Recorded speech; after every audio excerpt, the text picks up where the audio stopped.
Okay, dokie. Can you see my screen? Yep. Okay. So, Do you want me to kick off the call? sure. Okay. Hi, everybody. Welcome. It is Friday, May 10th, and we are a week away from the long weekend here in Canada. I don't know what it is in the States, but more importantly, we have Mother's Day coming up and my birthday and the long weekend. It's usually May is a great month for everybody. Just kidding. Anyway, welcome. Today's call is meant for you to watch Carson ask questions as we go, and then use the replay to build your landing page. He's put a lot into this. As you all know, he has this huge commitment to excellence, and I'm thrilled he's willing to share this and do this with you. And would love to know if this is the kind of thing that would help you out in your building your practice. And I don't have anything necessarily new to talk about just yet. We have a couple of things on the go on the back burner that we will talk about maybe next month as well. I don't know if you are all aware, if it was an email to everybody, the Barrett Value Center is rebranding, and they're going to have all their new materials launched by June 2nd. So those of you coming to repeat, apparently you'll get all the new materials. Everyone will get them anyway. But depending on if their launch is in the right time that we can get it ready, otherwise you'll get them by email. And we're looking good for June CTT. We have 14 new students and I think 5 repeaters. We're waiting on a 6th repeat. One company sending 4 people, and one of those is a repeat. So it's going to be a big, great class. So we're looking forward to that. And we will be in touch with more details kicking that off. And if people want to stay for the wine tour, we'll talk to you about that on the Saturday. So that's what I have, and I'll turn it over to Carson. I'll turn my camera and my mic off, but I'll monitor the chat for you, Carson. Thank you. And what it is a small group here, so you don't have to raise your hand. It's best to just ask questions in the chat, like vocally, so Yeah. everyone can capture the questions. The other thing I wanted to say is if you have questions after this meeting, please don't send Carson an individual email. He's not going to answer individual emails. You can put it on the Facebook page, but it's not going to be a one-on-one coaching on how to do this. That would be overwhelming. So we'll see where this goes, and take it away, Carson.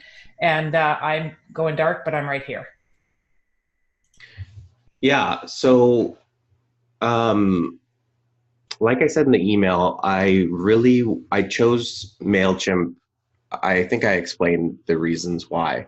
However, what I don't want to do today is make it Uber platform specific, because ultimately when you build like a landing page to start collecting email addresses, it does not matter what platform you use at all. I chose MailChimp because it's free and it offers everything in one place, and I do like it, but you don't have to like it. So what I really don't want to do is get really bogged down with, the MailChimp interface of like how I put the page together. You can watch me do it. But what I really want to do is highlight what I'm doing in, this section, and what to do and what not to do, because that will apply regardless of what platform you're using. So Synduit, MailChimp, you can follow along directly with, which is, I think, is a benefit, or Infusionsoft, whatever. It really does not matter. And like Mom said, as far as questions, I don't want to even entertain doing one-on-one stuff. However, I pretty much guarantee whatever questions you have after, because that's when, in theory, I think you'll follow along to really recreate it. Everyone will benefit from asking it. So it's not, don't ask questions. It's just, you must ask the questions in the Facebook group so everybody can see it. I don't have to answer it 6 times. So I think I'll just start, and I'll start with saying what we're going to give you. I put all the copy that we're using in both the landing page itself and the autoresponder email. So as soon as somebody completes the form, they'll get an automatic email, and I'll cover all of that. But I am including all of the actual copy that I'm using in just a plain Word document. So then again, you can put it in Synduit or copy it into MailChimp, whatever you want to do. You could copy it onto a paper flyer and hand them out on the corner if you want. It really works anywhere. So that's the purpose. And we want to make it so that another day does not go by that you're not collecting email addresses, because a little insight into the community definitely is wanting more of this type of content, because I think that's where everybody is in their business. They're starting to want to use the work. It's not so much about learning how to use or interpret a survey. It's more about how to get people to do surveys. And a little insight into, for example, why collecting email addresses is so important. The average reach of a normal Facebook post is something like 3 to 6%. Meaning if when we post something, only 3 to 6% of our audience sees it organically, meaning without paying. So you can imagine how important it is to build your reach, to be able to connect with your customers more readily. And even email has an average open rate for us at about 30%. So even at that level, everybody's not being engaged. However, it's 6 times what it is on social media. So it really is a combination. But in some ways, I think that if you were to choose building an email list or building a social following, email is these days more powerful, especially with the demographics we're going after, professionals or, older people like 25 plus, email is a really normal way of communicating for people. So that's why this is important. So Carson, can I ask a quick question on that? Yeah. So in using MailChimp, if somebody decides they don't want to receive your emails, is there an unsubscribe process and it's handled all by the system itself, or do you have to go in and handle that? Very good question.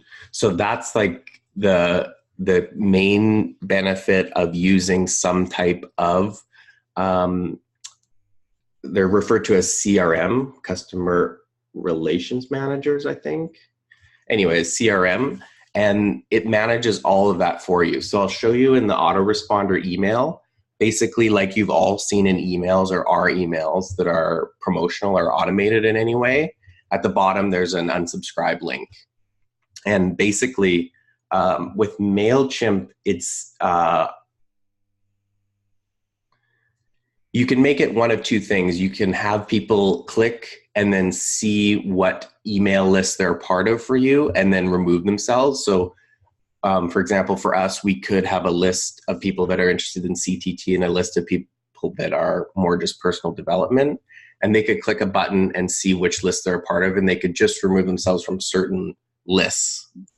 But that's a little bit more advanced. What I suggest is just a normal unsubscribe link, and they click it and they're unsubscribed. And you no longer can email them, but they're not deleted out of your system. And I'll explain a little bit why that matters. Is they don't want you to email them, which is good. You should respect that. And what's good about MailChimp is it doesn't let you email those people, so there's no mistakes being made, which I think is better. It's all completely handled, no problem, easy. But something that another reason why I like MailChimp so much is, we have had a lot of people complete the PVA, but quite a few people unsubscribe, at least 10% unsubscribe within the first email. So like right away, they're not interested at all. That's about 10%, 8 to 12%. It fluctuates monthly. However, I still captured that person. And in theory, from a marketing perspective, that person is interested in this sphere of work, which matters because what MailChimp allows you to do when you build advertising for Facebook ads, it allows you to build like audiences from people that you've collected information from, even if they've unsubscribed. So you can no longer email them, but that data is still really helpful. And again, what's good about MailChimp is you don't have to be a genius. You just click create an ad for people like the people that have been on my email list, either currently or in the past. Does that make sense?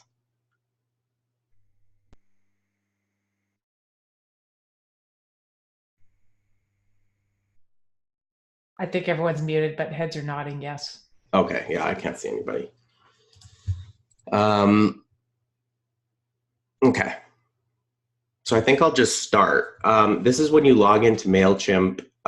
If you have people, this is like, I made this account for just us to work with today.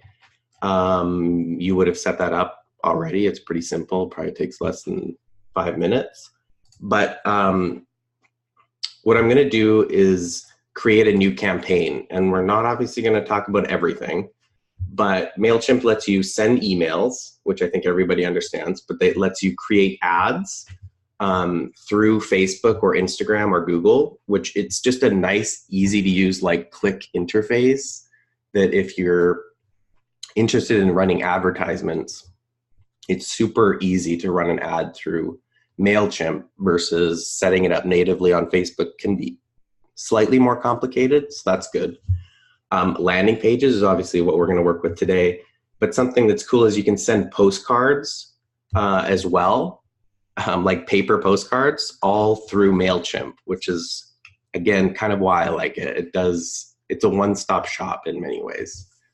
You could do social posts and sign-up forms as well for your website. And one thing I will say, what's good about this is you do not need a website to start, right? MailChimp sets up the page for you that we're going to build, host it like it's on the internet. You do not need a website. So you can start collecting leads and in people that are interested in the work you do without even having a website. And I think in basically less than an hour, you'll have a fully functioning beginning of a funnel. And again, that's independent of creating a whole big website, which I think is good because that can be a little bit daunting. Yeah, so we'll create a landing page. And when we name it, we'll just call it Personal Values Assessment. This is selecting your audience, which I only have one. It's basically a list. And I suggest you start with just one list. You can get into more advanced segmentation and all that, but really that doesn't matter for, I think, quite a long time. Like we still operate off one single list. We don't have multiple different versions because that just gets confusing. So one thing I like about MailChimp is you can use templates to set up your landing page, which is helpful just to give you sort of a framework to start building off of. And you can keep it really simple, like with this one as an example is kind of what I showed off initially on the Facebook page. It's really, really simple. And I think that one makes sense how to build it. So I'm not going to recreate that one. I'm going to make a slightly more in-depth one. So I'm going to choose this as a template. And this is the basic landing page builder. And this is a template, obviously, so it has this sort of built-in content. And like I said, we're not going to get hung up on, we're not going to worry so much about how to build the actual thing in MailChimp. What I want to show you is what the most important aspects are. So I think I'll just basically get started. This is a logo that I don't need. And this is the top bar. So this is the first thing up top. The key thing is to have the actual sign up form right at the top of the page. That's really important. It's called above the fold. So meaning you do not have to scroll or know where anything is to, for the person that lands on the page to know how to get started. kind of feeling like I want to build something a little bit more simple though, so we don't get bogged down with this.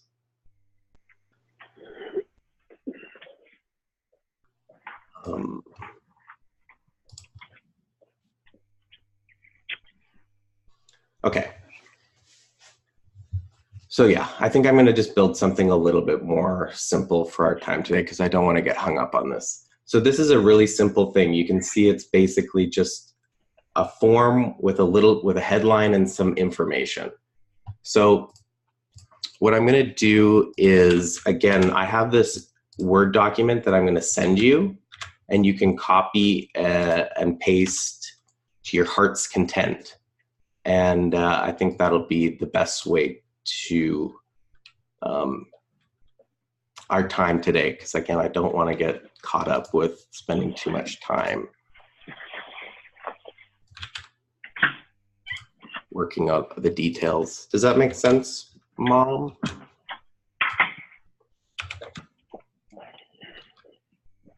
Yes, sorry, my screen, I muted behind the picture screen. Yes, makes sense. And anyone just speak up. Yeah. Okay. So again, I'm going to include, I have created a much more complex page that you can follow along with later if you want to. But again, I want to talk more about what's important on the landing page and make it easy for you.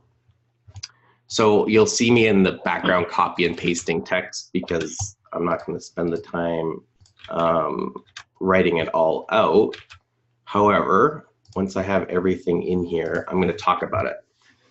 So brand recognition is always pretty important. So having your logo, I think, is good. And what I will say is you should use the same logo from start to finish. And that just allows people to recognize you from the beginning on your emails, on your landing page, and they really understand who they're talking to.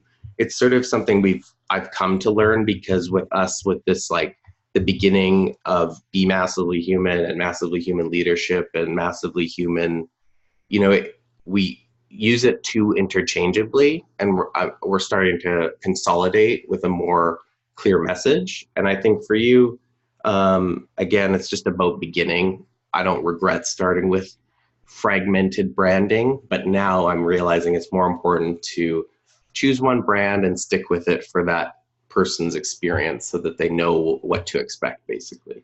So a logo is always really good. And this top headline, it's sort of the first moment you have to speak to somebody.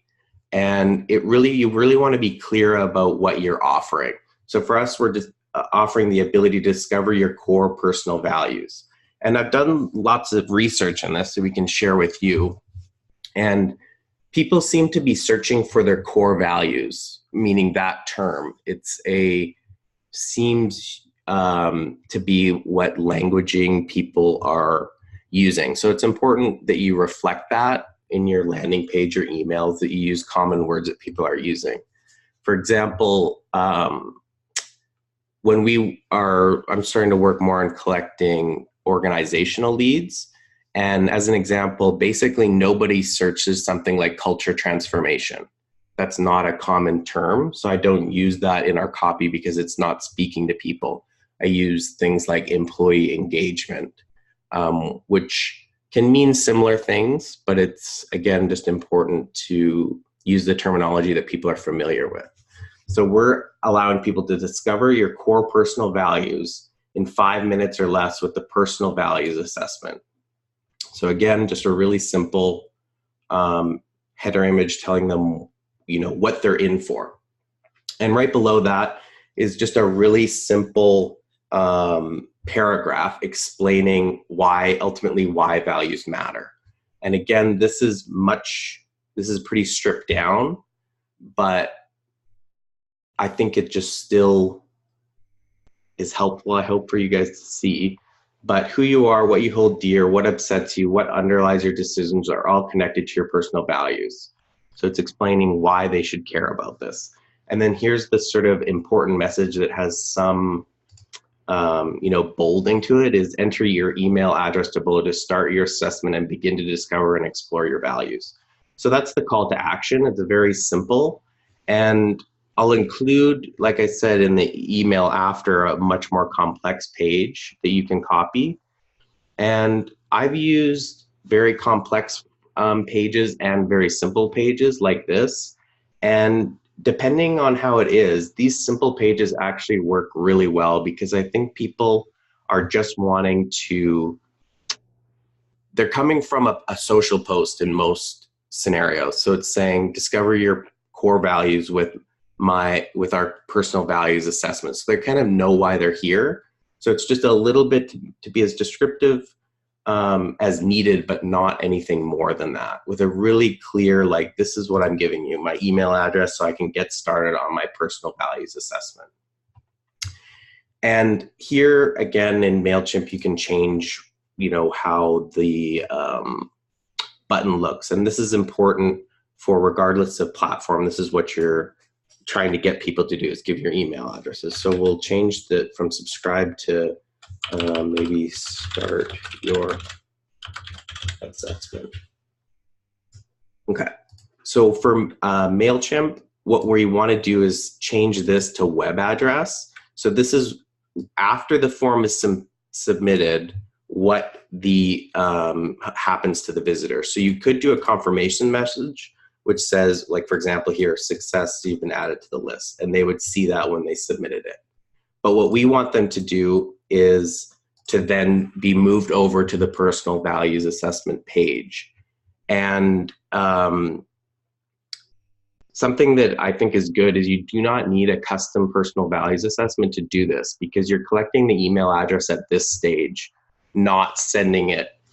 You don't have to rely on collecting the email address from the Barrett Values Center's custom personal values assessment, which I think is good, because again, we think it's worth having the custom one, for not only you can brand it and then you get notified when people complete it, but in that follow-up email that includes the personal values assessment results PDF, for the non-custom PVAs, they do get an offer to complete the personal values assessment companion course that the Barrett Value Center offers. And we prefer that people that do our PVA are not offered that. So the $200 for the custom personal values assessment is important. But again, for you, maybe to just get started and remove all the barriers, you can just start by sending them to the generic personal values assessment page. So I'm just finding that link.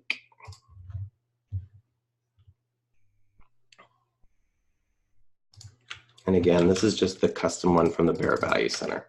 So again, what this is doing is when they click start your assessment, they're just simply redirected to the personal values assessment page to go on their way to completing their assessment. So, can I ask you a question, Carson? Yep. So do you typically only collect the email address, or do you also add first and last name so you have that information too? Yeah, so we do collect the first name and the email. And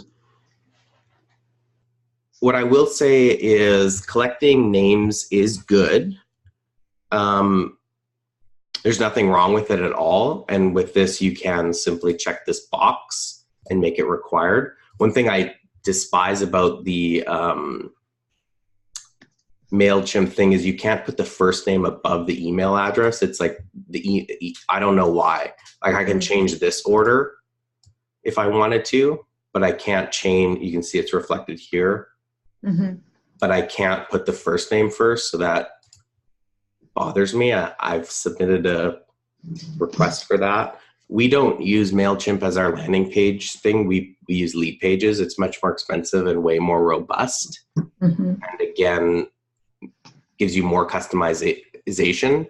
But for this, you can add first name, phone number if you wanted to. You can add anything that you want. You can also add custom fields. An example is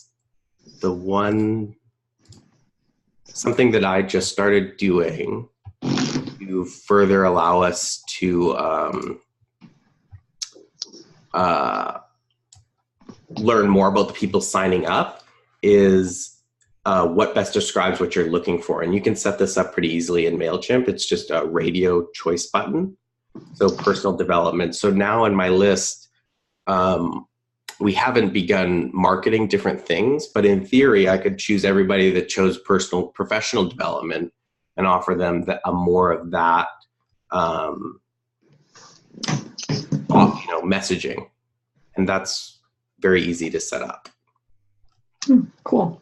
Yeah, so this is actually the same setup as this, just taking a little bit more time. I'm realizing that it takes time to put this together, and I don't want to sit here and waste your time building a page when I can just show you after in a simple way. But this is the same thing, the same template used, just with a little bit more thought to the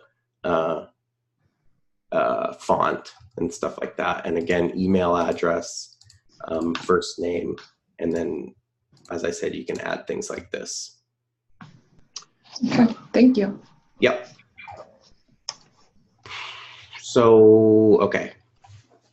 Any other questions? Because this is, again, I'm going to provide you a whole Word document full of copy that you can use and mix and match and show you a more complex page. I just am realizing that I don't want to spend 30 minutes building a page in front of you that I don't think you'll learn much from.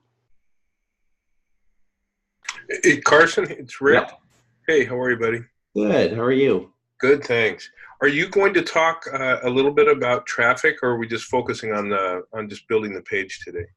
No, so that's what I want to spend more time talking about. That's kind of why although I'm changing mid-flow, I want to talk more about the MailChimp ecosystem, but not just MailChimp. It provides everything. But basically, you can use the template to set up the landing page and all the information you want to share, and I'll give you a Word document with a bunch of copy that you can use, mix and match, whatever you want. But the key right now is that you have this page, and on submit, you're sending them to the personal values assessment, either your custom one or the generic one. That's really the most important thing that we're getting to, okay? So as long as that's okay, I'll just leave it at that as far as the page itself. And we can talk more about sending traffic to it. Okay. These details.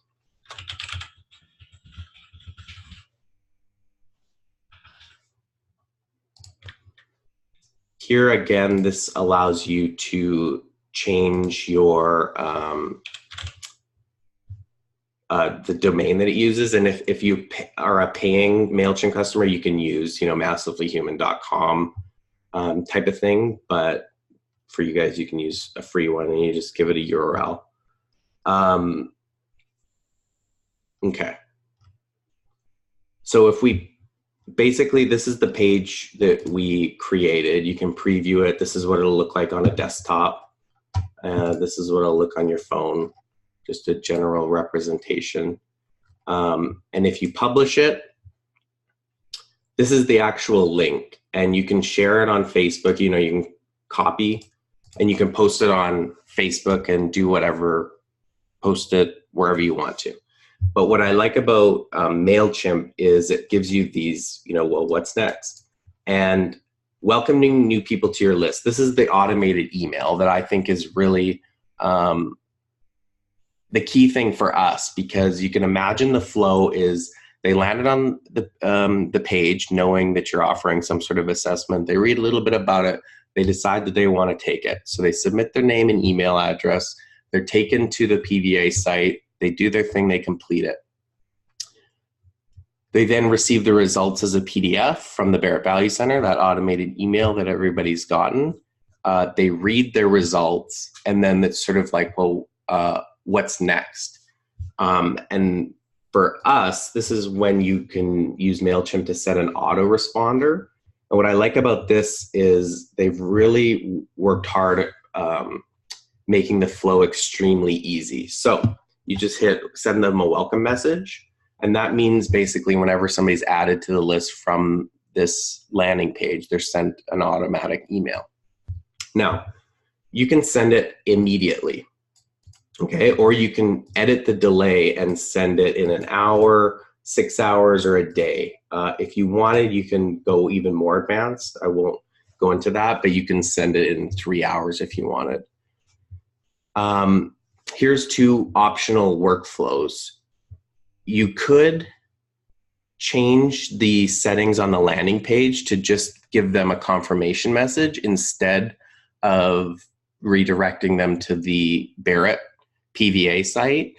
And what you would do then is you would immediately send a welcome message saying, hey, here's your link to complete the personal values assessment, included in an email. And that would give you an opportunity to lay more of a framework for you. You can introduce yourself more and then have people then complete it.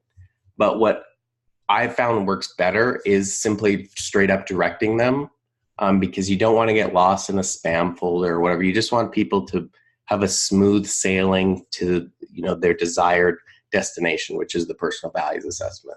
So what we do, and what I suggest you do, is on submission of the form, it takes them to the PVA. But then I delay 1 hour. And the theory behind that is, you know, maybe it's 10 minutes for them to get the results, and then they have enough time easily to look at it, see it, read the results. Yeah. Tell me when I can ask a question.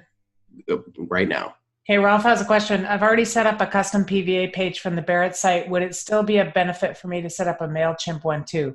Sorry if you already covered this. I joined a little late.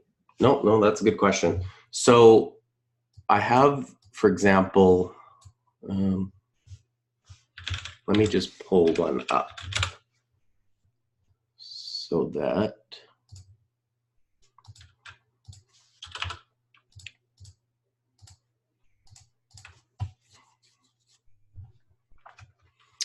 okay. Can you see the PVA page? Yeah. Okay. Yes. Sorry. Okay, so you can imagine if you're sending somebody straight to this, although it is very direct, it doesn't give you any space to explain anything about you. You can push some branding, right? So it's okay, but I think that as a first experience, which is what a landing page ultimately is, something like this is, I mean, it's nice, I think, and it gives you the opportunity to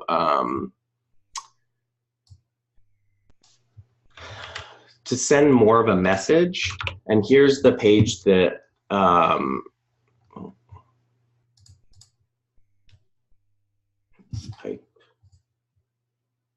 okay, so this is the landing page that I'll send you all of the images and documentation to build.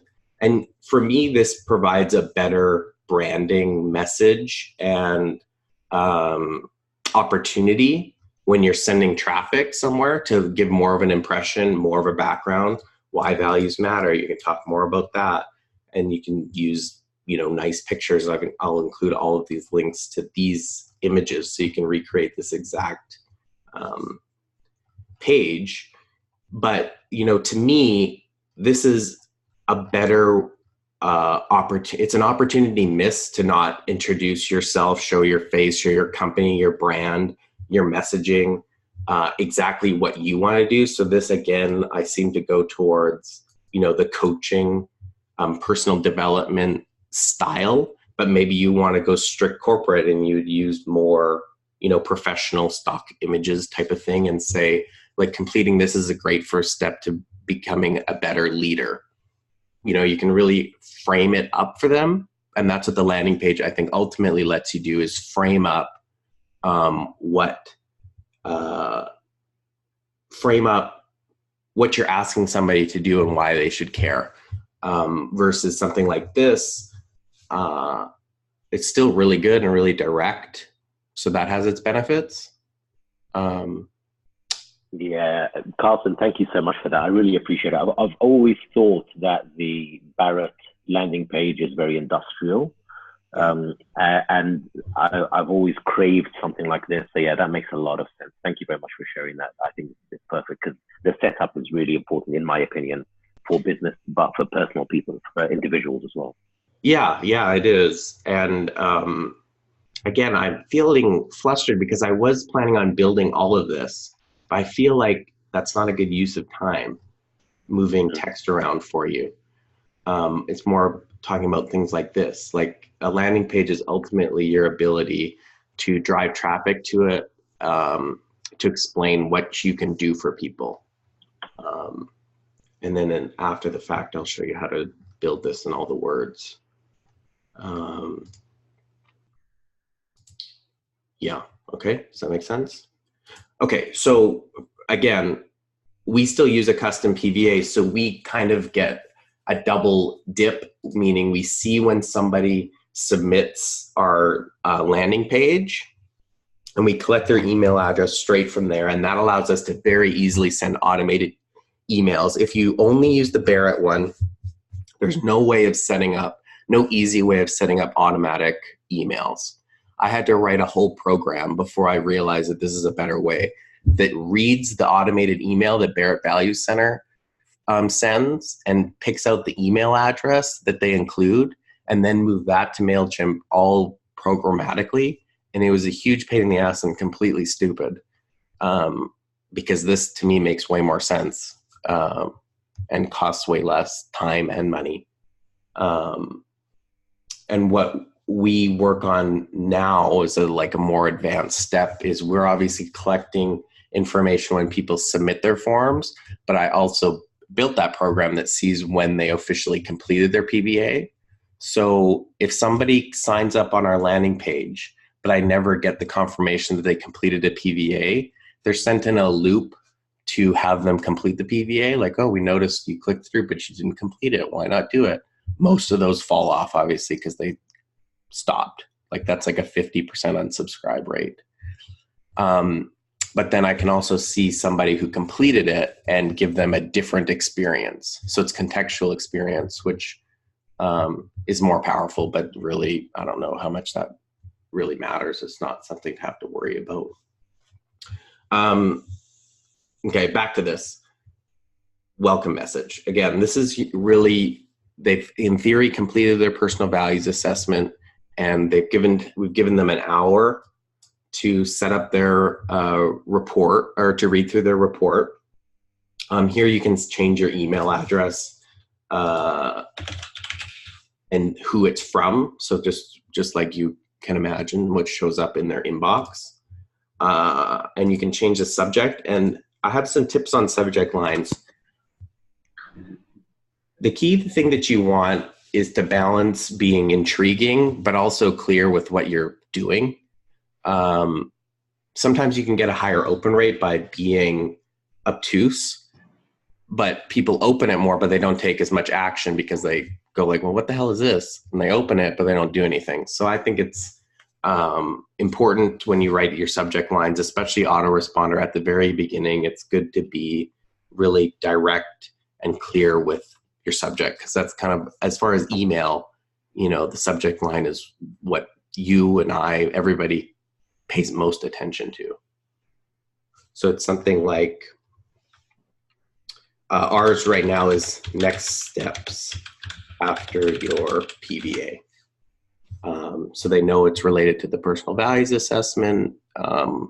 They know we have some more information for them. They know they just completed it. Preview text is something on more modern email like Gmail. It gives you a little snippet preview. It's like,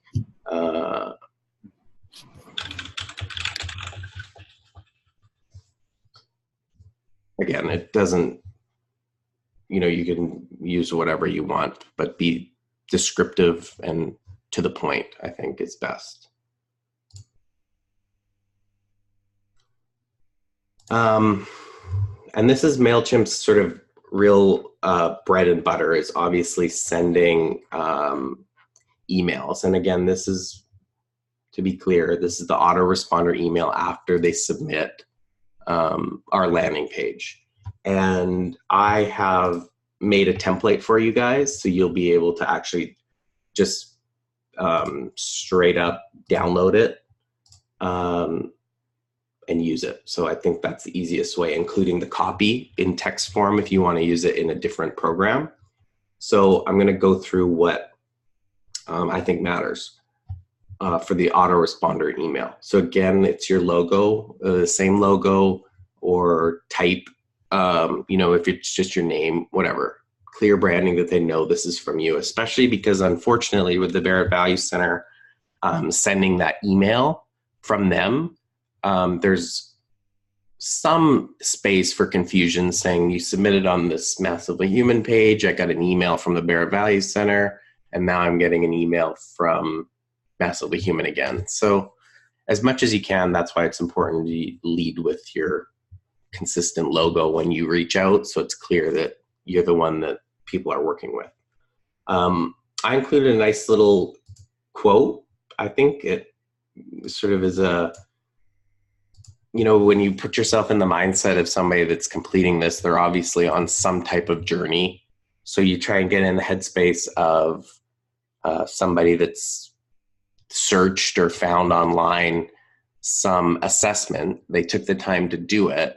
They're obviously looking to move forward and grow. So you can use this quote that I provide you, or you can use whichever quote speaks to you, or a quote of yours would be good, whichever. But another thing that MailChimp allows you to do is, like I said, if we collected email address, obviously, but you can collect name, and then those are referred to as merge fields. And that allows you to use that information to provide more context in, say, emails or whatever. So if you collected someone's first name, this merge tag drop down, you can enter first name and it enters this. And that will then be replaced contextually based on the person it's sending to. Sending to Bob, it'll say, hello, Bob. If you send it to Karen, hello, Karen. So that's good. One thing that's unfortunate about people, especially when you start reaching more people, so many people don't use real names, or it's just like gibberish, or just like S. They submit their name as S. So then you get this sort of weird thing of information about somebody, but it says their name is S, which isn't very helpful. And then down the line, when you send them another email saying, hello, S, they're confused. So that's why it's like a mixed bag collecting first name. I think 75% of the time people use their real name, and it's good to personalize messages. And it's just something that you get into that sometimes people use fake ones. So it's up to you. Usually on these emails, I don't use merge fields because it's just been enough times of people submitting gibberish that I feel like it looks bad. And I don't think saying hello, Bob adds much to the experience, but maybe it does. It's an option. So key things in the first email is I like to sort of start by congratulating them in a way. Like, this is your first step towards leveraging your values. This is the first step between identifying your key, leadership traits, whatever framing. And again, going back to why it's helpful to use a landing page is you can solidify what angle you're taking and then further support that in the email. So this is filled with placeholders because I'm giving it to you, so you would change it. An important thing that we do is we not only on our pages, you'll see down here, we acknowledge the Barrett Value Center. To what degree you do is up to you. Obviously, they're working with you, so you should take priority. And this is possibly a bit much, but it's important to somehow show that the Barrett Value Center, it's their work and you're a practitioner of their work. So what we always do is thank them for completing the personal values assessment that's offered in partnership with Massively Human and the Barrett Value Center, and that's as far as we go. Yeah. I like to point out that at this stage, they should be somewhere. So you tell them what that stage is. You don't infer it. You say, I assume you've read through your results. Pay particular attention to page 4, as those are the personal results based on your values selected. Something that's why we've chosen to use the PVA as such a core marketing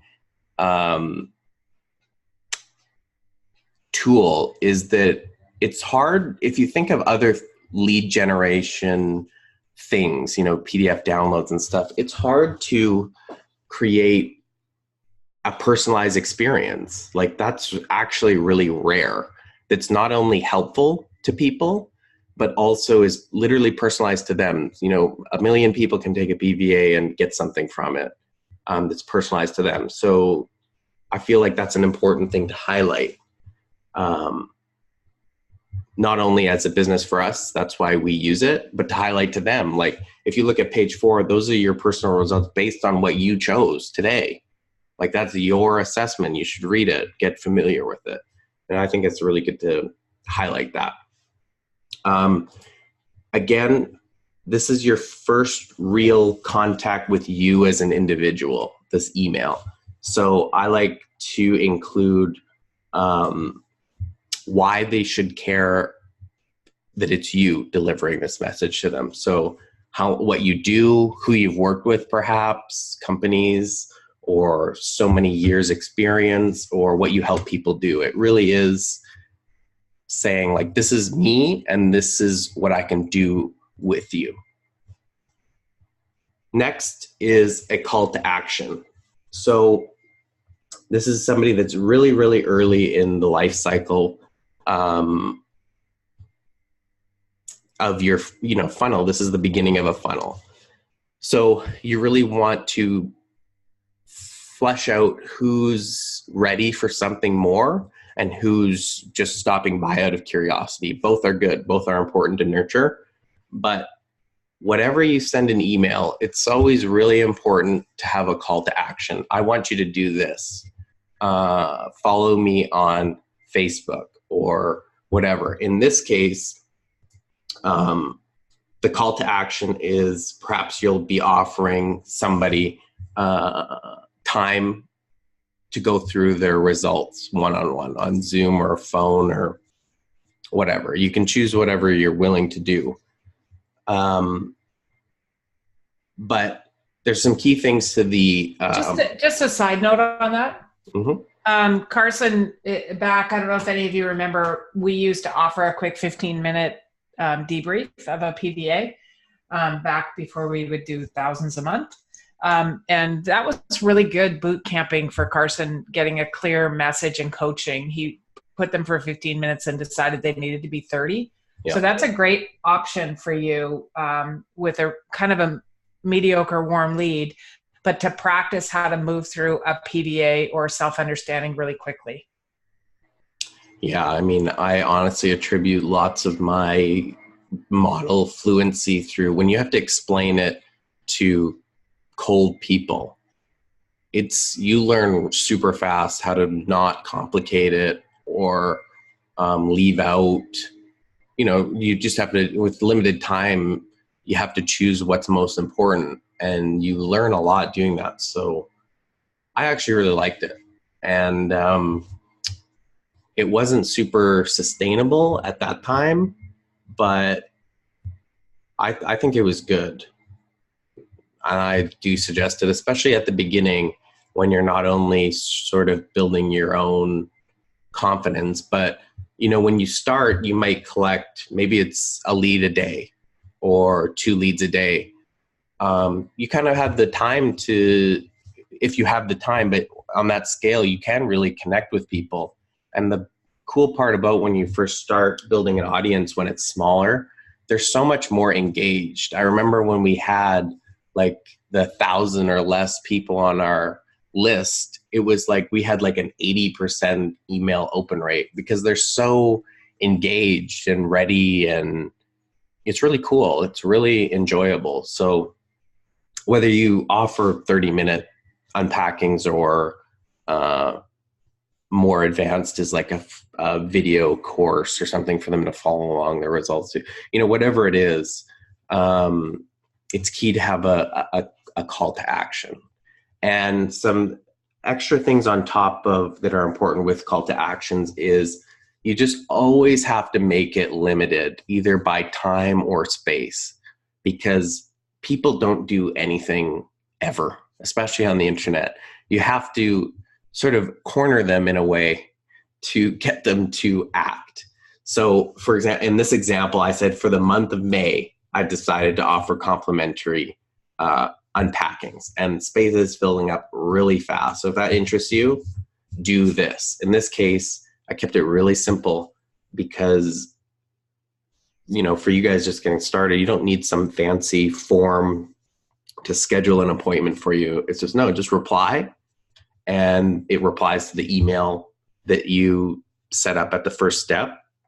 So make sure you have access to that, and you can just have correspondence, going forward from that. So it's always super important to have some sort of end date or limited time. And if it's May, obviously it says May right now. And when it turns June, you just change that to say June. Even though nothing changes, you always have to make it seem limited. Or you can even go more granular and say this week or this next Thursday, whatever. But you have to make it some type of squeeze to flush out who's wanting more and who isn't.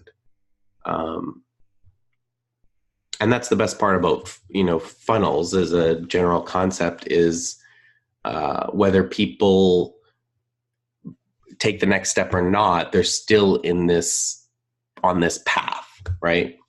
And that's the great thing about MailChimp, Infusionsoft, Synduit, whatever you're working with, it finally allows you to collect people, and regardless of what stage they're at, you have constant ability to contact them and make offers. So that's good. So again, limited time offer, some sort of squeeze, clearly what you're offering, a personal values assessment unpacking, why they should act, spaces filling up fast, and then what to do. Reply to this email and we'll work out a time, right? That's a really clear, if I'm curious, there's no questions of like, well, what do I do? Very clear. I like to it's important to start to, especially when you're asking people to become more intimate with you. I think it's really good to include an image, and MailChimp and all these things, they make it really easy to add a picture. So I suggest you do that. Another thing with the autoresponder with the PVA is, unfortunately, there's spam folders, there's people, Gmail is a real bugger in some ways. It has this promotions tab on some accounts, so anything that's an automated email gets put into that folder. So always we include this type of disclaimer. If you haven't received your results, do this. Check your spam, check your promotions. It's just an unfortunate thing, but I would say that, 90% of the emails are delivered, right? But I don't know, sometimes people need a little extra reminder. Yeah. Any questions about autoresponder emails?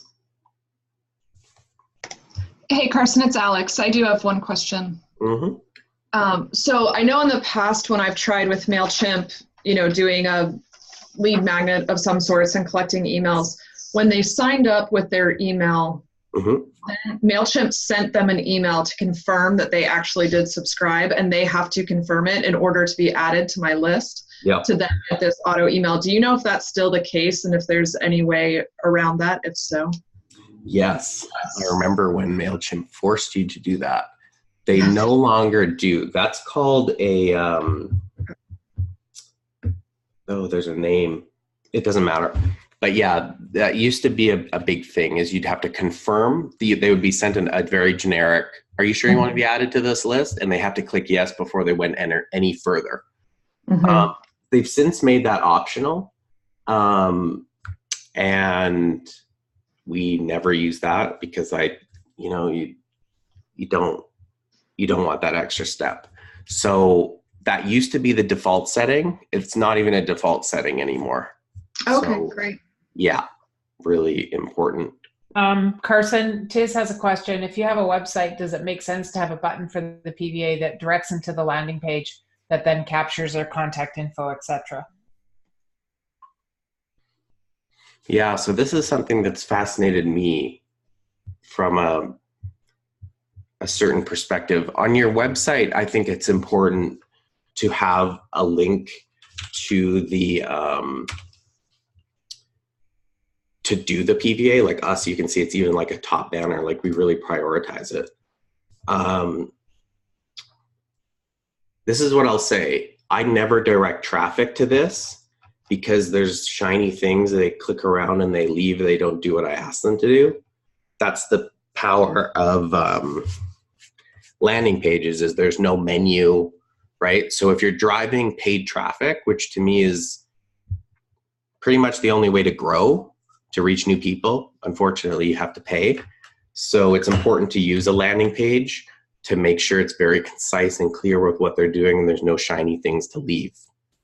However, that doesn't mean you don't include it on your website. You know, we have a whole page all about it, but you know, it's not used for paid traffic. Now, there's still organic traffic that comes, and we still get a few people a day that still use this. And something that you can do that's a little bit more advanced and MailChimp allows you to do is use sign up forms. So instead of clicking this button to start your assessment to then take them to a landing page to then click another button, you can use a sign up form, which I won't get into how to use that today, but MailChimp does make it extraordinarily easy. It's not difficult. And what it effectively does is we use a different platform, like I said, but it allows you to basically do something like this, a pop-up with effectively the same thing, right? And you'll recognize that this mirrors, mirrors this form, right? Because that's what's set up in MailChimp. So the quick answer is to make it super easy. You can just send them to the landing page so you can collect their email address.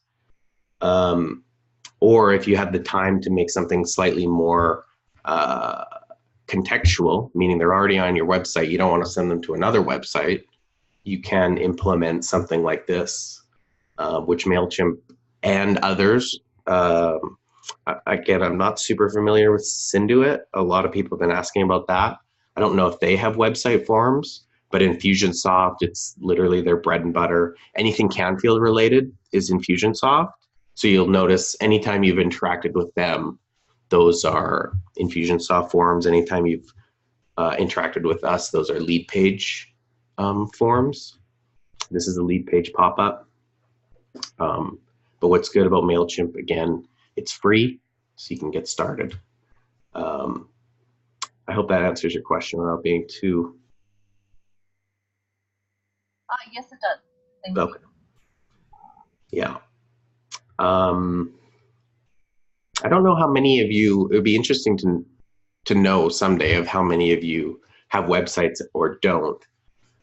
Websites are really important, and I plan to do another call all about websites, and I am pretty sure that most people, 99% of the time, a single one-page website is more than adequate.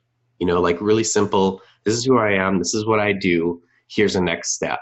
You know, sign up for my email list or take the personal values assessment or read about download the leadership development PDF, whatever.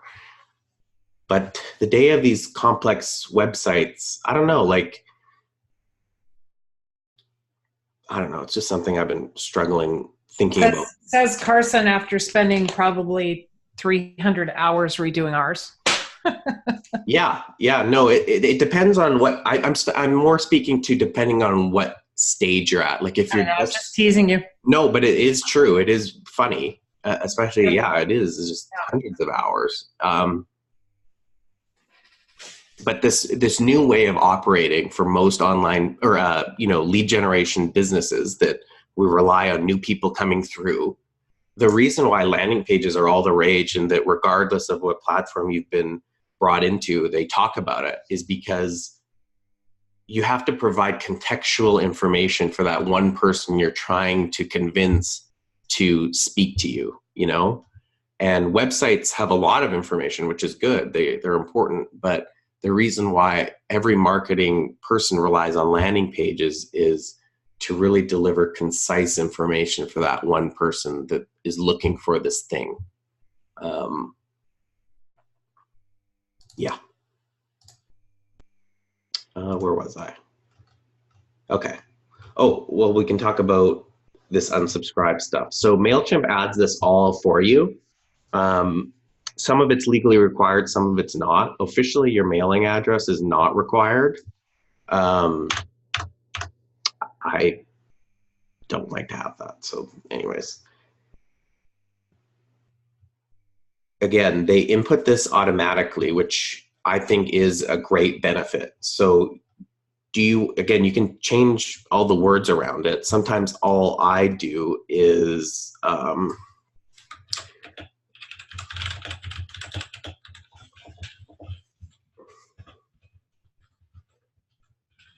keep it really simple. And this, I don't know if they have the unsubscribe link. Where'd it go? Right there. So this is basically a merge field. I know it seems kind of complicated, but basically this means if somebody clicks this button, they're unsubscribed from our list. And ultimately that is the simplest way to operate. And you can track in your dashboard, you know, people, how many people unsubscribe and stuff. If you're curious, for us, every email we send leads to basically a 1% unsubscribe rate. So every single email, if you have 10,000 people, you know, 1% always leaves. When we had 1,000 people, 1% always left. 100 people, 1 person, you know. And I think seems to be just a reality. Okay. So again, I'll send you this template. What's cool about MailChimp is I can just give you the text, but also you can just straight up import this template into your account. So you literally don't have to do anything, which is pretty cool. And you can click start sending, and that basically turns that automation on, which is cool. So now anytime somebody submits to that form, people will get that autoresponder that you set up. So another thing that's good about MailChimp is the tracking for you that it does automatically. So this is that landing page that I set up. I called it test, which isn't very descriptive, but it allows you to look at a report. And this is really helpful. This shows you how many people have visited it, how many unique people, which is interesting information. So you can kind of get a gauge of, are people coming back and leaving, or are these all new people? And all of this stuff, and the conversion rate. So if you have 100 people sign up and 20 people subscribe, it'll show you the conversion rate, which is super helpful. And yeah, that's kind of a big benefit of something like MailChimp, is the built-in, easy to understand analytics. When the welcome message, it'll show you how many people have opened it, how many people have clicked right there, and you can get more detailed analytics here. It'll show you how many people have unsubscribed. Bounced, I'll just explain that because it might be a foreign word to some of you. Bounced emails is when somebody enters an incorrect email, but it still looks like a normal email, meaning it has like an @ symbol and then domain.com, .ca, whatever. So bounced emails get sent to, when you send automatic emails, a few times. MailChimp does it, I think, 3 times. And if it bounces 3 times, it's automatically removed from your list, because that means it's not real. It's not accepting email. So that's helpful. It's all automated and helpful. information, because that's something that unfortunately happens a lot. People mistype their email and kind of never get sent anything. So from here, we've followed roughly, the flow of creating a landing page and then sending that first automatic response, that autoresponder. If you wanted to take it a next step, you can choose to create another campaign and use automated campaigns. And basically what this would allow you to do is to create that funnel that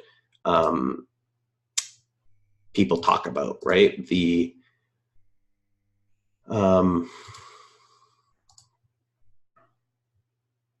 flow. Okay, so this is a flow this is the welcome email that we talked about, and we can add another email and say we want to send this. The trigger is, say, 3 days after being sent the previous email, and we could create an all new email to do that.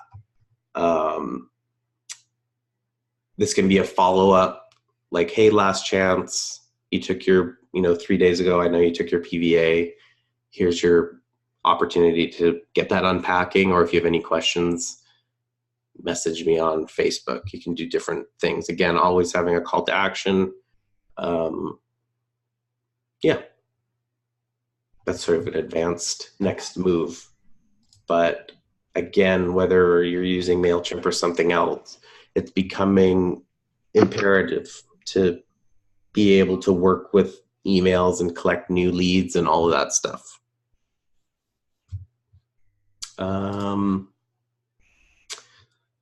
Again, another thing that I like about MailChimp is the built-in ads, because advertising can be pretty daunting to start, and MailChimp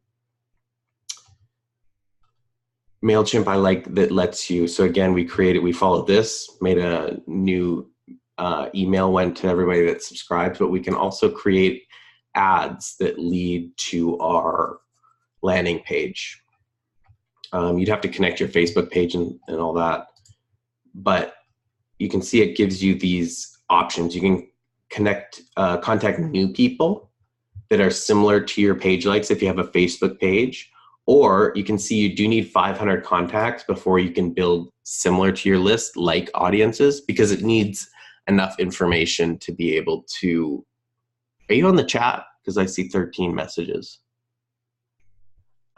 Yes, I am. They're okay. giving you great compliments that I don't think you need right now. Your head is big enough. So, yeah. Man, I'm glad it's helpful, because it didn't go quite according to plan. No, it looks like, yeah. Thank you. I'm on it. It just takes me, I'm just waiting for a break in your conversation to say things. Oh, I'm blabbering on, so there will trying to be polite. Oh. You can also create just full-on new audiences, so you can, reach people based on where they live, their age, sex, what they're interested in. Maybe you want to target people that are interested in Jack Canfield. So anybody that's shown interest in Jack Canfield on Facebook, you can deliver ads straight to, women that are. Can I say we had the funniest thing happen? We put up a blog post about our coaching, because we're beginning to build our coaching business, and someone bought an advertisement in the middle of our blog. No, that's not how that works. Oh, okay. I can explain how that works. But it doesn't really matter. Oh, I thought it was funny. Testing something. So it's kind of a funny story. I was testing starting implementing advertising on our blogs. So as like a possible exploration of revenue. Okay. And it ended very quickly. It was not supposed to be on the production server. I will say that. I don't know what I messed up, but people were getting ads reading our blog post about coaching. Okay. And how Google advertising works, it's very smart. It knows the context of the page and then serves ads based on a combination of the content they're looking at, but also that person's interest. So obviously people we bring in are coaching, they're in that space. And we're writing about coaching. So on our blog post talking about why coaching with us is so great, I was so stupid that I was considering running ads that literally we got a screenshot saying, come check out our coaching. It's amazing. Advertisement on our coaching blog. So I felt pretty stupid, obviously. And that was deleted off not only the developer server, but everywhere, because that was just a bad idea. So that's how that happened.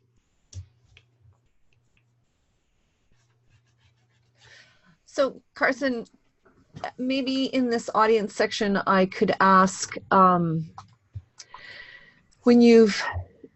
this whole discussion has been about new people, landing page, they follow through maybe on doing a PVA, and then you move them, and then there's many that maybe you don't hear from, and you decide on what your touch points will be with this ghost audience, if you will. Yep. But then some of them, oh my gosh, I've lost the word, but some of them transition into a different sort of funnel. I imagine you then go and, I haven't used MailChimp for so long, you then go and somehow get them off this list and put them on your other stream somewhere else, that you've created a different list that is people in a different life cycle. Yes. Yep. So Okay. it's a manual thing that you do one by one or whatever it is. No, yeah, very, very, very, very good question. Thank you. So we'll just talk about it because I don't know what else to do other than show you. So MailChimp has grown a lot. You said you haven't used it before. Some people are brand new. It used to be very simple. You used to have a bunch of lists, and you would have to really, if you thought that this one person that maybe hasn't opened an email in, a month, you would put them onto a different list to try and save them. But MailChimp has become smarter. And if we look at these other triggers, you can do a lot of different things that are self-explanatory when you take the time to explore them. So I suggest you do that at some point, or your platform of choice. But let's look at some of the options. So a specific, okay, this is a trigger, right? A specific link was clicked in the previous email. So say you, instead of having the call to action be reply with a time to meet, that's hard to track. I mean, obviously you get an email or you don't, but say you link to one of those scheduling softwares like Calendly, or there's others, but say that was a link in your email. Click here to book an appointment, okay? You can then say, okay, my new trigger is a specific link was clicked in my past email, okay? You would enter the URL, so then MailChimp knows, I just know that this is the only link I have on that page, so I think it won't give me an error if I do that. So now it knows that this trigger will send to subscribers in 3 days after they click the specific link that in my made up example would be that they scheduled a call, but say they never did. So again, if they did book it, you'd want to tell MailChimp again, which isn't too hard to say like, oh, never mind, this person did book an appointment. I don't want to overcomplicate it, but let's just keep it simple. In this case, you can, or maybe you say, watch my video on YouTube of unpacking personal values assessment. That's a call to action we have on one of our PVA flows. Like basically it's a snippet of a webinar that's about 8 minutes or something about when Kathleen talks about the PVA and unpacking it. I could target just those specific people in a certain way that clicked on that video and say, hey, how was the video? As an example. Or if they click that link to book an appointment but never did, you can be like, hey, I think I like to not be too creepery. So this is in that example of booking a appointment. I wouldn't say, hey, I saw you click to book an appointment, but you didn't. I don't really like that. It feels weird to me. But you know that person is like somehow on the fence of like, well, I want to, but and you can follow up with this like, hey, listen, you'd want to then apply more, I don't know if pressure is the right word, but squeeze is probably, that is what we're doing. Say, hey, listen, I have this opening tomorrow. What do you say we connect? You can send to those people that you can tell through their activity, because the modern internet tracks the hell out of everything people do. And I can know if somebody clicked that specific link, or maybe they didn't open the previous campaign. They didn't open my welcome email. Sometimes you can send it again, like the same email, right? You can just duplicate it, and I see you didn't open that welcome message, so I'll just send it again. And sometimes, usually 50% of the people will finally open it. And all of that is, I think MailChimp does quite a good job for how complicated it can be to, work with those various audiences and change who gets what based on their activity. Yeah. Is that helpful, Tiz?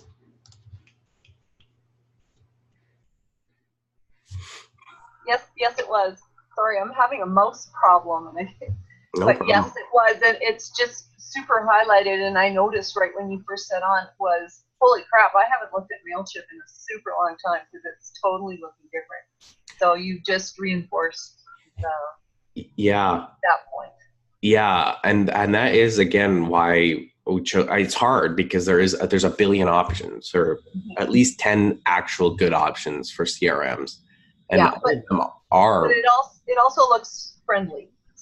So that's exactly, and that's, I think, honestly, because when I started, I had no idea. This is just like you, like no idea how to do anything, like no context, and MailChimp, what, like you're saying, it was not like this before. None were. And now I think it has allowed us to grow and try new things, like the confidence to create some new, funnel of emails without having to stress about, like, if I create 5 emails, do I have to go into MailChimp every day and somehow decide who to send it to and who not to? That used to be what it was like. And nowadays it's really not like that. And a new big feature with MailChimp that used to be only Infusionsoft had was tagging people. So we use one centralized list because it's easier to always send to it. If they unsubscribe, it's in one place. Whereas before I had like 3 or 4 lists. So if they unsubscribed in one, sometimes I wouldn't unsubscribe them from another, send an email, and people get irritated. So that's why one list is a good idea. They unsubscribe, they leave. You can always have good data of who's opening your emails and who's not. But the introduction of tags was awesome, because you can do it based on the actions that they take, not only in their email, but through other systems too. Like there's ways of hooking everything together. So lead pages in MailChimp for us, for example, talk, and they know what's happening. So a big thing that we've been focusing on is creating new content for a blog. And each blog has a call to action. So this one on personal values, okay, there's a thing to download an exercise. Basically, it's just a pretty standard lead magnet, and they enter their name and email. it actually automatically just downloads the file. I don't know if you guys can see that, but it just downloads a PDF, which is awesome. However, now the system that we have integrated, that person, if they're new, they're added and tagged saying that they had interest in this personal values list download. This is just good information to have to understand what somebody liked or was interested in. But if they're already in our system, they're then tagged, and we haven't done this yet, but it would be extremely easy to go back into MailChimp, and in our automated workflow that we have people on,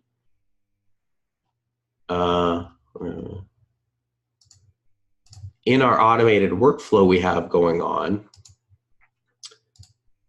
that we create a new email that when somebody is tagged, the trigger is audience management. I don't have tags, so it doesn't give me the option, but I would click this and the new tag is added, that they would then be sent an email based on that. Hey, in maybe a day, maybe, yeah, or maybe I would wait, 2 hours after they downloaded that lead magnet to say, hey, this is actually new. I'm curious. What do you have any feedback for us? Or we know that that's a good exercise. Do you have any questions about it? You could do anything. And you really, again, the point of all of these MailChimp and others is to allow you to set this up and it just works. Like, one thing that's good is it's modular. So you can start with just a welcome message. They get that autoresponder. When anybody's added to the list, they just get this welcome message. Okay? It's a great starting point. But say in a week, you're ready to, do something a little bit more complex. You just add it into this same flow. And if they've gone through, maybe there's through this step and you add a new step, you can choose whether they get put into that new thing you're offering or not, right? So if I write a new blog, I might say, send everybody in the list this new blog, and everybody would get it. And then based on if they click it or not, they can be followed up with based on that blog or not. And you can just keep adding to these flows, and that's that funnel that people talk to. Funnels aren't created at one time. That would be really hard to write all that stuff to encapsulate everything you're doing, because what you're doing hopefully is changing. Hopefully you're writing new things. Hopefully you're holding a new webinar. Hopefully you're creating a new lead magnet or a new workbook or whatever. And you simply add it to supplement what's already going on. And that's how you end up with kind of this robust system that it just finally allows you to really connect with more people. And I do think, like, today we get so many organic leads just because we're doing all this stuff and asking people to, share this with a friend, and then only 5% do, but then we get a new email, like, you just start implementing these things and you start to get momentum. And again, that's why I like MailChimp and these things in general, because they're making it so much easier than ever. It wasn't really possible before. Only the most advanced people could do that stuff. Awesome. Thank you. What's that? Oh, I said thank you. Oh, yeah.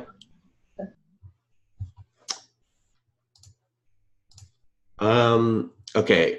I know we're kind of running out of time, but I will say that there's no secret to building leads. Like, for us, and I think everybody, like, if you want to reach people, new people, you do have to pay. That's like a reality, or you have to do some sort of outreach. It doesn't always have to be paid, but the ability to run ads from this integrated system is super helpful. It takes all the stress away, and you just build your advertisement of what you want to say, discover your personal values, and it creates the button to it, and you can change the image. You know, these sort of systems are becoming much better at making it easy for you. And you set a budget and you just click start, and you watch your visitors come in and conversions happen or not, and you go from there. It's pretty cool. Hey, Carson, it's Alex again. I'm curious if you have recommendations for budget amounts, like if you're starting to just test this out. Yep. So something that maybe you might have heard, Alex, is a little bit newer, but for anybody, it's worth repeating. When we first started, I'm trying to think of the amount. I think we spent about $100 a month, which works to about $3 a day. And you could do less if you wanted to, but I think, you know, you imagine doing $100 a month. I think that's a sustainable thing to start with.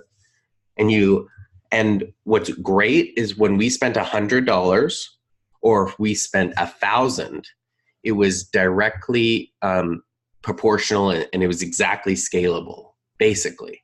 So if we spent $100, we would get on average about 50 leads. That's Canadian ruples, so about 75 cents.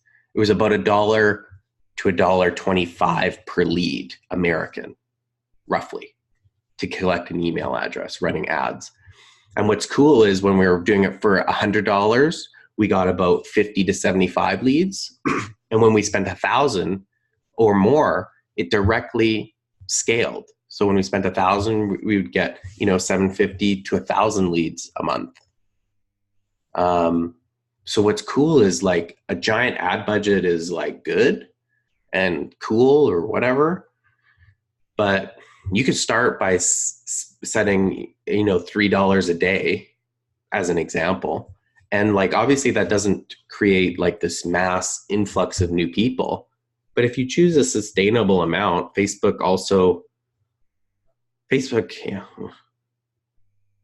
they're very good at what they do, right? So especially if you have an ad that's been running for a long time, we have ads that have been running for a very long time that we pause often when we're not in a promotional stage. Like, we have nothing to sell, we're not spending money, because that's what you should do when you're a small business. Don't always spend money. But when we are ramping up to, values for success or whatever, we turn that ad on, and it's already learned, the people, and it's gotten better. So you can, and whether we put it as $100 budget a month or $2,000 a month, it just works, and it works through your budget and pauses when there's no more budget and there's no like giant scare or, yeah. So anyways, the short answer is, you could start with $100 a month. My suggestion is set up your audience that you want to target, age and demographic and interests and whatever, and let it run for a while. So set a budget that you're comfortable with it running, because you can't turn it off and on. Facebook algorithmically, I imagine, doesn't like that. So if you turn an ad on, give it a week or so to 5 days, to sort of learn. And yeah, it's just something else. I know this is Carson's specialty, but one thing that he's done a couple times is tested ads against each other.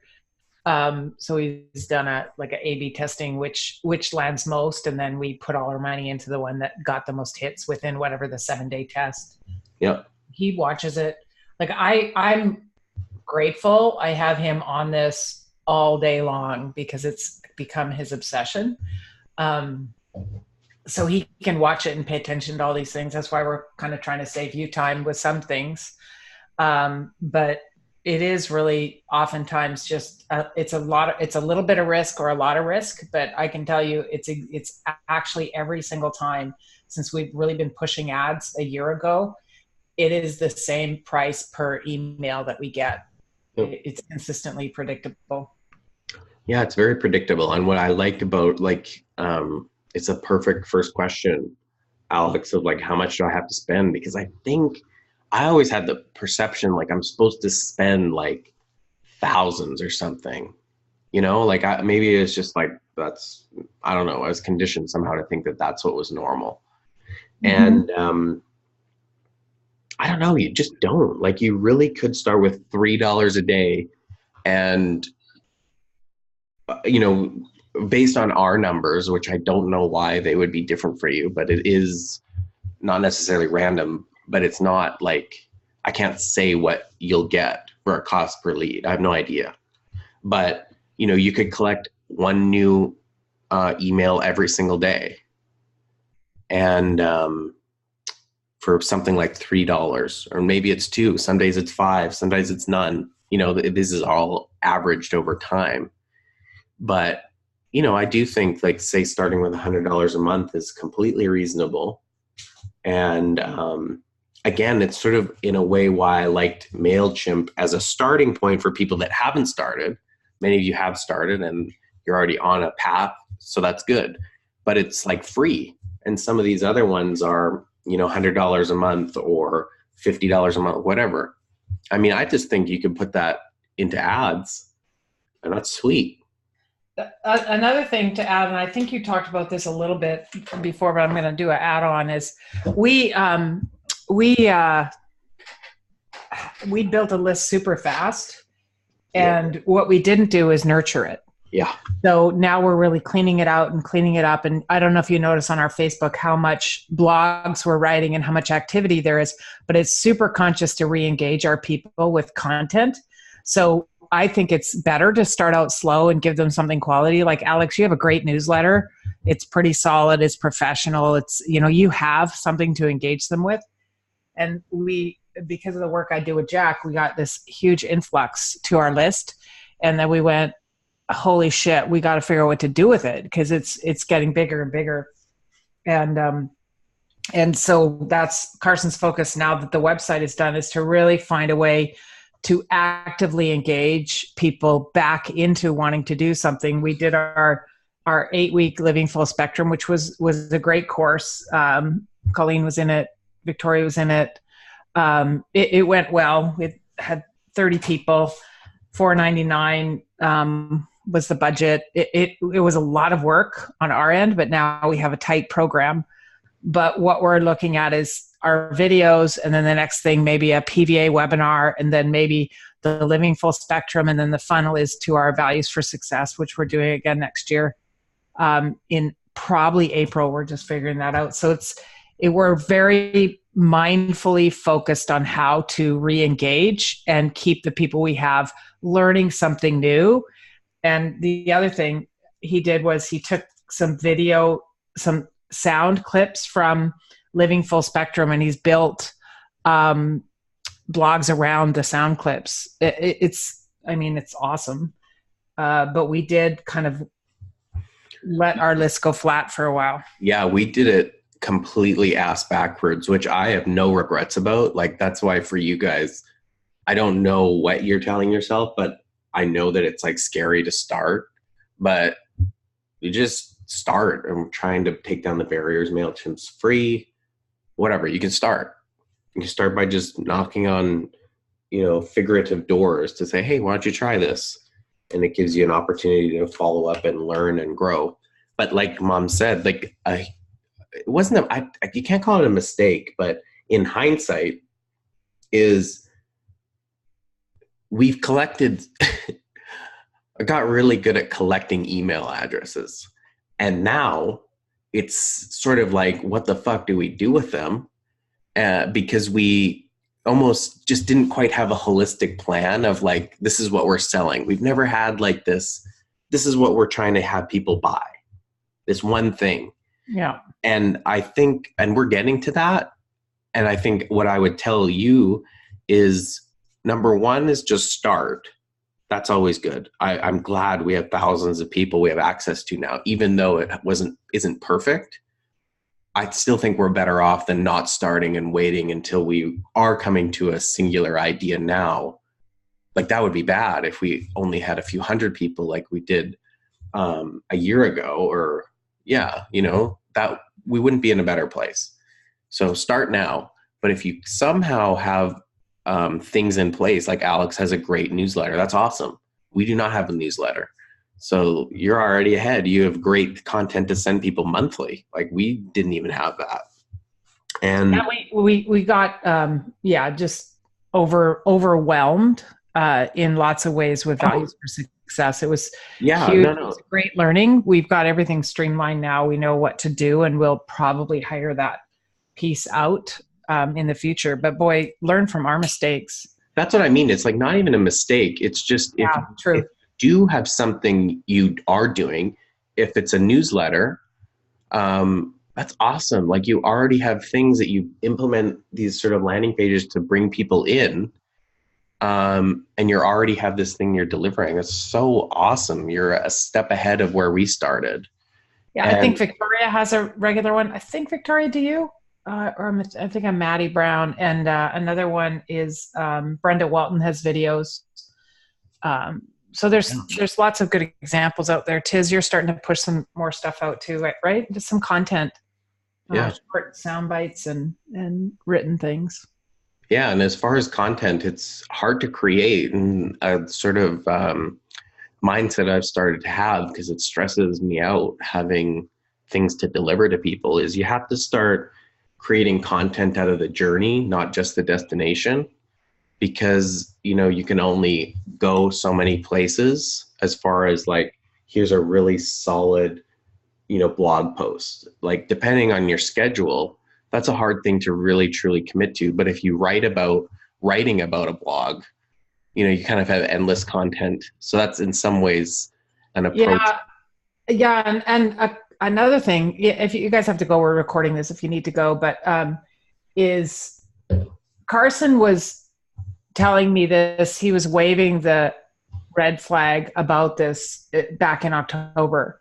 And I just simply didn't have the bandwidth to write things. And when I write a blog, it comes from a deeply personal place. I need a tragic backstory to write well.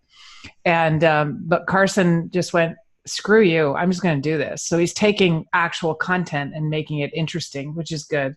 And then, every now and then I'll pepper in with some sort of drama in my life. I mean, my next blog will be about online dating, which, might not appeal to the corporate sector, but it might be good advice for others. But he was waving this flag to me a long time ago, and I just didn't have the bandwidth. We are doing a podcast. You've heard us talk about that, but we want to have like 10 in the can before we launch it, because it's such a commitment. Yeah. And we had the studio already, and then I had a flood in my house. So it's like, nah. Anyway, we'll get there. We're small like you, and learning like you, and want everyone in our community to be successful. So. Yeah. And the PVA, again, it is just, sometimes I think about, if we didn't have that, how would I bring people in to care? And it's a harder question to answer. Like, Alex, I know you have become really prolific at doing this stuff because you've worked so hard. And I think you would agree, or it's actually a question, like, it is nice to have something like a quiz that people get to do and then get value. Like that as a lead generator thing is super powerful and actually kind of rare, or else you're kind of left to download a PDF, which is really good, but I don't think it's as enticing. I completely agree with that. Yeah. Or any other quiz. Like there's other quizzes that, Tony Robbins has like this life cycle quiz, and it's pretty shitty in my opinion, but quizzes in general are so good, and then he has all the great content to give to people after that, like, even though I think that quiz is relatively weak. That's another thing. Like I'm just like, it has to be better. And I'm like, my motto is go for B+ work, because nobody cares. The edge is not the A, because when you've got, Tony has a huge following without a doubt, and he has, solid work behind him, but his quiz is terrible. Yeah. Cut that out, edit that out of this clip. Yeah. But it's like, just get started. So we're going for, B minus, B plus work. That's it. That has been, I listened to Amy Porterfield. Alex, you are in the Amy Porterfield world. She's the best. Yeah, that was her blog, her podcast that taught me about that. Yeah, it was just like, it's not like see work, like don't do a good job. Like, I think that's what people imagine, but it's like doing nothing is so much worse. Don't ever do nothing. And that's what we spent a period of time thinking, like, oh, this post isn't that good or whatever. It's not enough. And it's like, let people decide. If you send something out and they say like, that really sucks, then, don't do that again. But we've never had someone say like, this is a serious piece of garbage. So I guess our C work is passable at least, or B, I guess we're going for, whatever. So yeah, get the first draft out, Colleen. I forget what else I was listening to, and it said, if you're not embarrassed about your version 1.0, whatever it is, you waited too long. And it's not, you can never click publish on something you're embarrassed about in that moment. That's not a good idea. But in hindsight, I look back at like our first emails or our websites. It's like our PowerPoint design. Oh God, it's just like, what the hell were we doing? And I think that's good. If you can say that, that means you move forward. That means you're growing. Yeah. Or we'll look back again and go like, it was still crap. I don't know. So maybe the crap never ends. It's just time that passes and you think you're doing better. I don't know. But yeah. Any other questions about anything? Actually, to your, can you hear me? Oh yeah.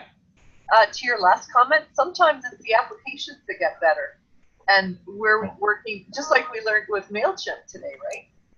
So sometimes you look back and you go, what was I doing? But it's what did I have access to then too, right? I totally agree. Like this stuff was not as accessible at all, not even close.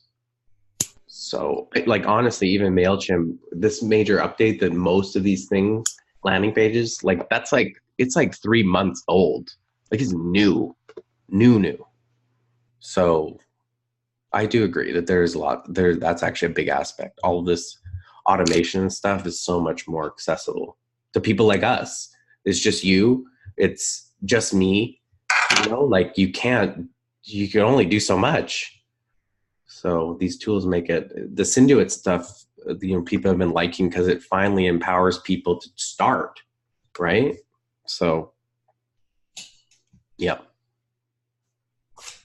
Cool. Well, I just want to say thank you, Carson. This was really, really good and really helpful. And I appreciate it because it's certainly, I've done a lot of trainings and all sorts of stuff. And most of the time people don't step up and do this kind of follow-up things to help you take what you've learned in the training and actually turn it into a business. So thank you so much. Yeah. And that it's just becoming, because we want to do this with more people, and you guys weren't intentionally the test bed, but we have you.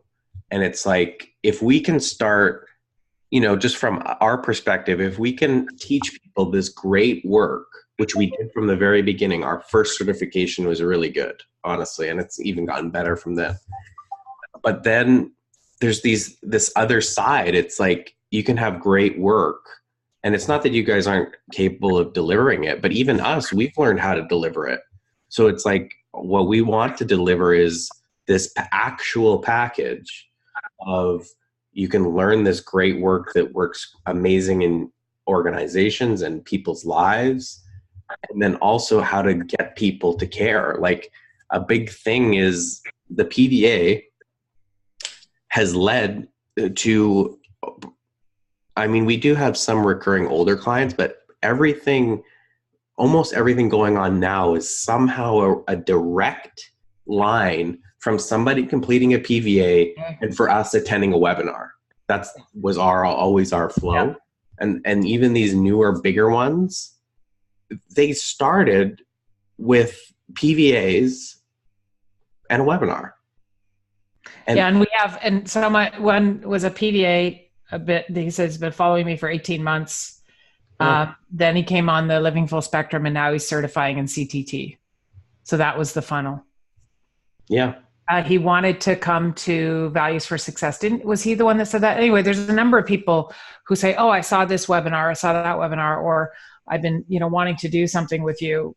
What's next? And that's why we did the Living Full Spectrum, a lower price point for the transformation. It was a lot of content. We're going to play around with it for the next one. But anyway, just get started.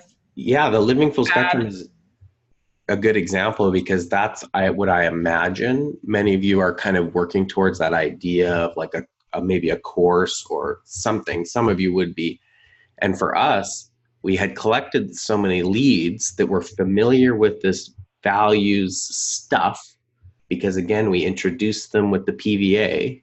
So like talking more about the IVA, this drawing this line towards them worked. In fact, our greatest converting email, literally possibly the first email we ever sent that converted. I remember we sent this email direct telling people like, that PVA you've completed, and now you can just imagine this deeper tool, the IVA.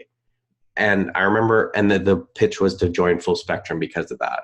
And that was the first time we sent that email, and then people literally signed up for the course, which was the plan. However, it was very shocking.